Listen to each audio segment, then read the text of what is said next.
CM ভাই, হ্যাঁ ভাই, বাংলাদেশে কি খেলা দেখছেন? একটু স্কোর দেখছিলাম, খেলা তো দেখা হয়। বাংলাদেশ তো আজকেও হারবে, তো বাংলাদেশ তো এই যে নিয়মিত মারা খাচ্ছে, এতে কি আপনার খারাপ লাগে না? ভাই সত্যি কথা বলতে মানে বাংলাদেশ টিমের জন্য আমার একটুও খারাপ লাগে না।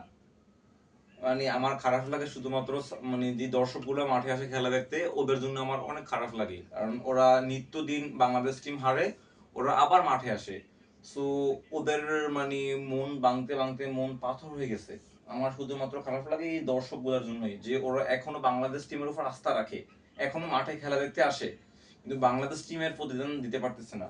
বুঝতে পারছি না। মানে এই কষ্ট কষ্ট আমার শুধু একটাই, এই দর্শকগুলোর জন্য। মানে মানুষের মন কত ভাঙবে, এই আর কি। মানে আমার খুবই খুবই দুঃখ লাগে। আর বাংলাদেশ টিমের অগর জন্য আমার একটু আফসোস নাই, যদি সবগুলো মরেও যায় আমার সত্যি বলতে কোনো দুঃখ নাই। মানে ওরা ফাউল পুরা।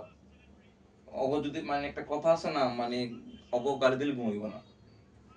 বাংলাদেশ টিমকে যদি কেউ গালি দেয় তার গুণ হওয়ার সম্ভাবনা নাই, এই আর কি। বাংলাদেশের দর্শকদের মন ভাঙার জন্য একমাত্র দায়ী Bangladesh cricket Bangladesh team. Team ওরা ওকে, ফাউল, ওরা পুরো ফাউল। ওকে, ধন্যবাদ।